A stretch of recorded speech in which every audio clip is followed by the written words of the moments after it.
Day 73, verses 25 to 27, the different paths to self discipline.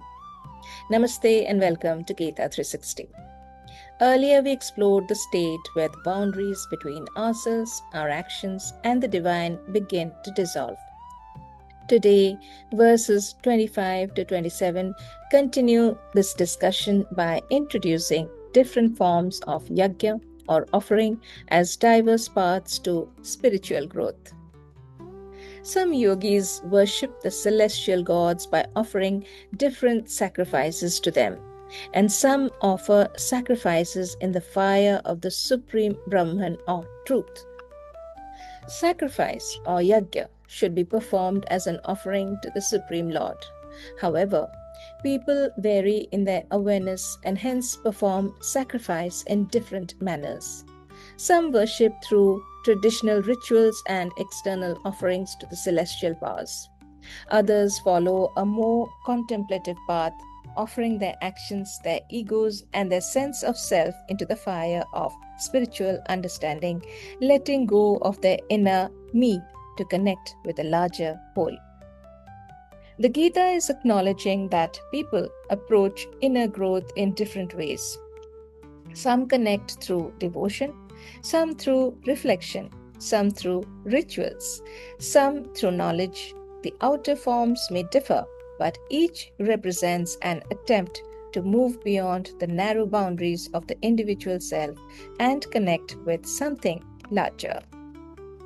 Some sacrifice the hearing process and the senses in the fire of mental control, and others sacrifice the objects of the senses in the fire of the senses. In this verse, there are two distinct approaches of sacrifice. There are those who consciously practice boundary setting.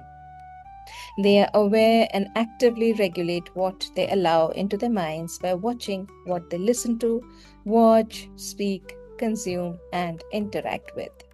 There's another group that interacts with the world fully, but they change how they receive it. When they encounter sights, sounds, or experiences, they observe them with absolute neutrality and contentment, enjoying them without letting these experiences turn into obsessive desires or inner dependency. Whatever way one chooses, the message is that sacrifice is not limited to external rituals. Every time we exercise restraint, every time we choose awareness over impulse, we are participating in a form of yajna. The Gita is defining spirituality as something that can happen in the middle of ordinary life. Others who are interested in achieving self-realization through control of the mind and senses offer the functions of all the senses and of the life breath as oblations into the fire of the controlled mind. The Gita then describes those who offer all the activities of their senses and even the movements of their life force into the fire of self-mastery illuminated by true awareness. This is perhaps the deepest form of sacrifice described so far, as yajna moves from external to deeply internal, mastering our life force itself. The individual offers their entire way of living. Their thoughts, actions, habits, and energies gradually become aligned with a deeper understanding of life. Instead of surrendering to every passing emotion, urge, or spike of anxiety, they pour their raw energies into the fire of Atma Samyama, deliberate self-possession. They don't suppress their feelings, rather, they use the light of clear awareness to understand and channel their impulses. Knowledge is no longer something they possess intellectually. It begins shaping how they live. The focus shifts from performing occasional spiritual acts to transforming the quality of everyday existence. When we hear the word sacrifice, we often think of painful deprivation, giving up things we love, or following rigid rules. But these three verses offer a completely different perspective. They show us that self discipline is not a punishment, it is a conscious seeking of a calm and intentional life.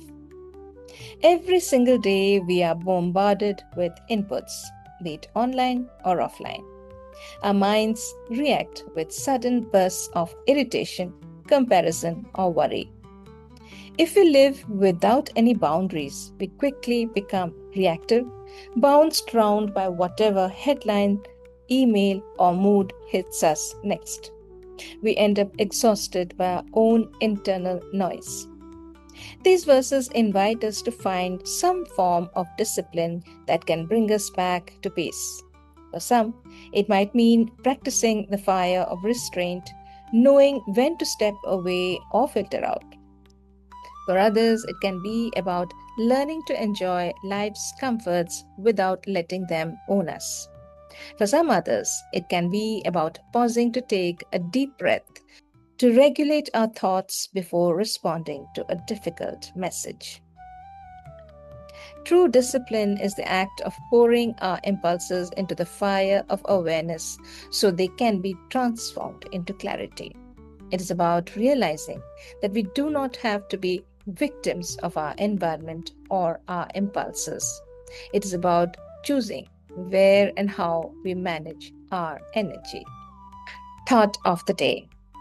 Discipline is not about limiting our freedom, it's about reclaiming our focus from a noisy world. Pause for a moment today and reflect. Am I letting every passing distraction or impulse consume my energy?